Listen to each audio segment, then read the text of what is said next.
Scudetto 19 the day after. U naħseb illi issa wara li kważi għaddew 24 sija minn mindu bil-grazzja talla sirna Champions tal-Italja, naħseb li issa nistennew il-video naqriżiet kalma, naqriżiet pakat, nista' nanalizzaw kol xi ftit affarijiet u reazzjonijiet biżjed kalma. Ovvjament apprezzajt il-ħafna nies illi ferħuli meta ħarreġ dak il-live video, speċjalment partitari avversari, kienu wkoll xi erba' li ħasbu l-ħajprovaw idaħqu mara il-kummenti tagħhom se jiġu imħassra u eventwalment blokkati il għaliex hemm limitu ta' kemm wieħed jista' jaċċetta kummenti oppożitorji, ħalli nużaw dik il-kelma.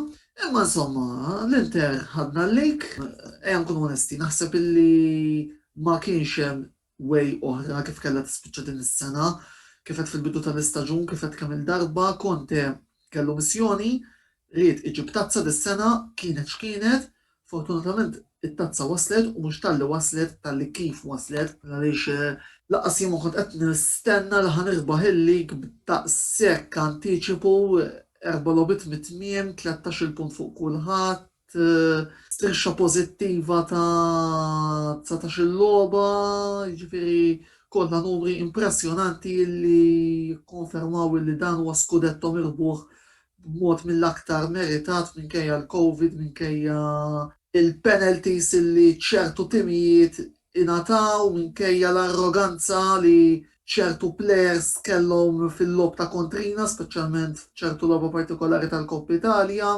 minkejja il-ħafna partitari ta' Inter li bdew jgħidu wkoll Conte out, u għax Conte Juventin, u għax Conte mhux ta' Inter, u għax irridu l-Mourinho, fil-fatt minn hawn se nibda llum. Il-bieraħ ħassejtni vindicated mid-deċiżjoni illi l-Inter tibqa' wara Antonio Conte il għaliex kif qed fil-bidu ta' meta ġie lura fl-2019, Antonio Conte kien il-coach li kellna bżonn fil-mument adattat li fih konna l-Inter. Conte bil-mentalità tiegħu, mentalità rebbieħa, irnexxina naslu kif naslu. Issa vera forsi ma tantx labna tajjeb fl-aħħar parti tal-logħob imma inutli nirrepeti l-affarijiet illi naħseb huma diġà magħrufa. Id-dispjaċir tiegħi huwa illi anki hemm ċertu partitarju partikolari illi min issa nsemmi bismu imma li ninsab iżjed minn ċert li jaf biżżejjed li qed ngħid għalih illi wara sentejn jajjar il-Conte u jajjar lil min bħali baqa' jibbekkja lil Conte issa qed naraw fuq il-karru tar-rebbieħa mingħajr ma verament dan il-bniedem ħaqqu jkun fil-karru tar-rebbieħa. Jiddispjaċini illi qed ikolli wkoll nagħmel dan l-annotament imma jiena miegħi tafu kif jien dak li hu abjad abjad, dak li hu iswed iswed. Inwiġeb id-domanda issa min taħseb illi kien il-plejer deċiżiv illi tagħna l-kampjonat bla dubju ta' xejn Romelu Lukaku, il-ħanżir ta' Anversa illi bil-goals u l-assists li jagħmel matul l-istaġun kien determinanti biex l-iskudetto wasal Milan.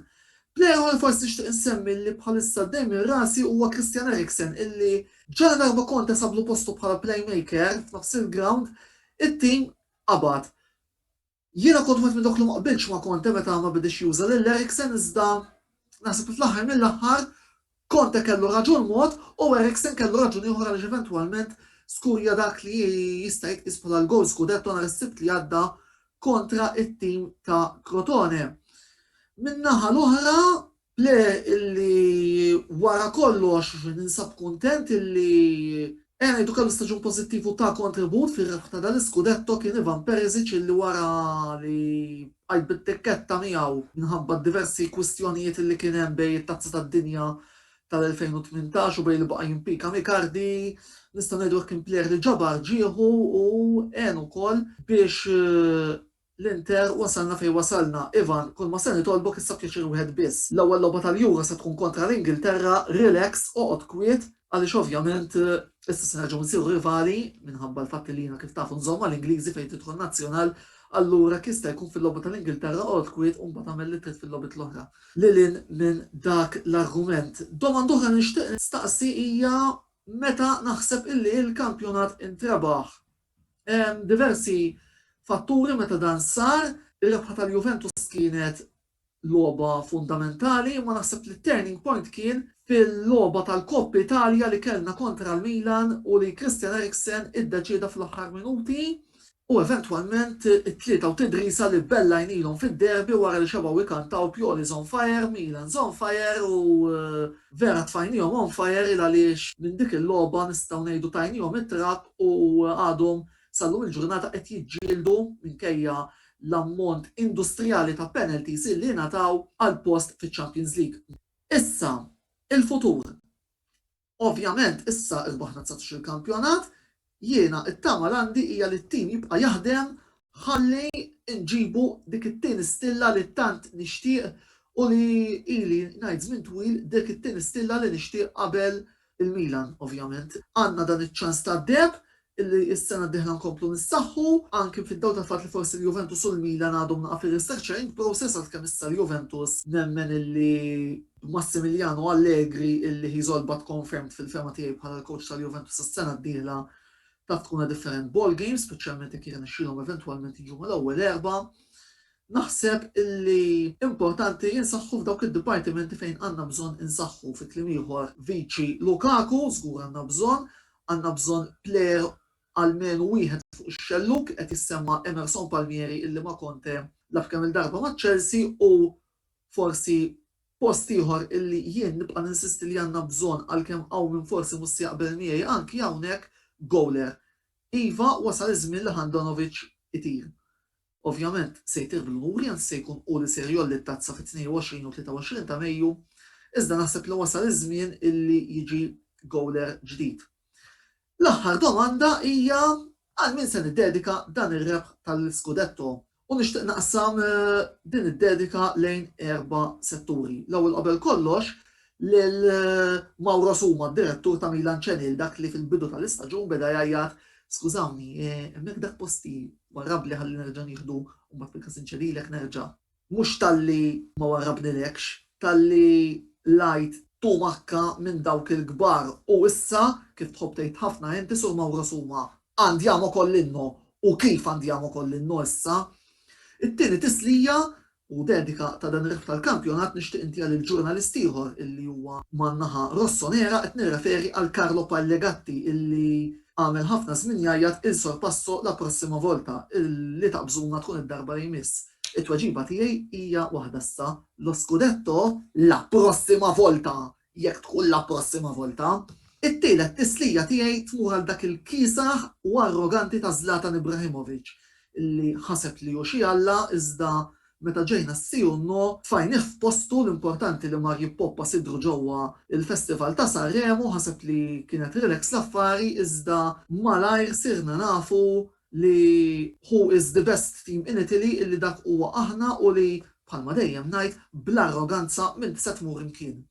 Ir-raba dedika hija għalikom il-partitarji interisti, speċjalment dawk illi isegwu b'mod regolari il-videologs illi intella jiena inkomplu ngawdu dan il-kampjonat, sfortunatament bil-limitazzjonijiet illi għandna bħalissa, nista' ngħid ukoll il-bieraħ ħadd ħafna pjaċir li kont sem f'waħda mill-carcades li ġiet organizzata konna madwar 40 karozza u naħseb urejna lil kulħadd illi kapaċi niċċelebraw fir-restrizzjonijiet illi għandna. Nixtieq ukoll insellem lil Chris u lil Darren illi kienu l-imħuħ wara dan il-carcade.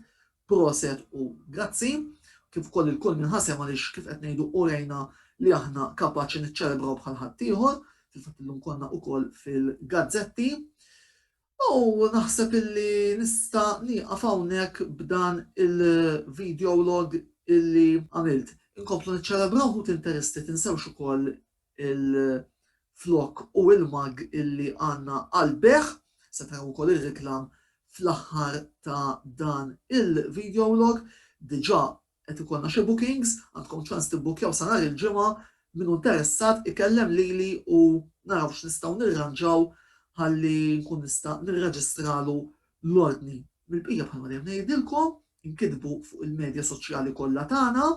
Parentesi żgħira l-artiklu tal-Formula 1 tela ftit tal-ħinilu, tistgħu issibuh fuq is-sit, hemm il-blog illi suppost nagħmel by video imma din id-darba raġunijiet ovvji għamilta bil-miktub u wkoll tfajt l-anto paġelle biex nagħlqu il-kapitlu tal-Grand Prix tal-Portugal.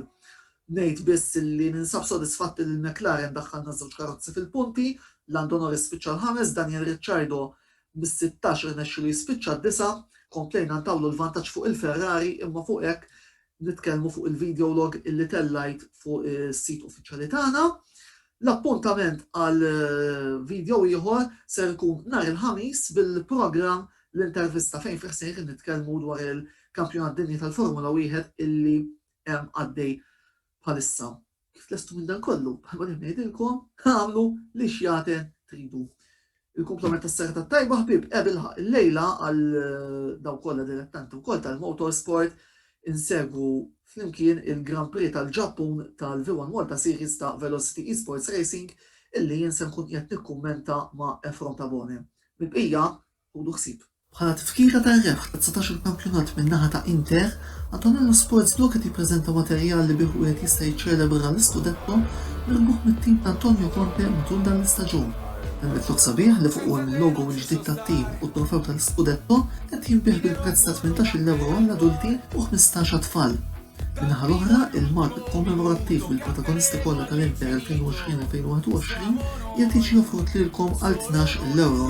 Għalhekk x'qed tistennew b'ibtan interesti kunu parti mir-rebħ tal-Scudetto tat-tim favorit tagħkom flimkien magħna ta' Antonello Sports Blog u ixtru dan il-materjal mill-aktar interessanti li qed nofrulkom. Għal iżjed informazzjoni kif ukoll biex tornaw l-affarijiet kellmu lill-editur Antonello Abela jew ħallu messaġġ fuq il-paġna ta' Facebook ta' Antonello Sports Blog.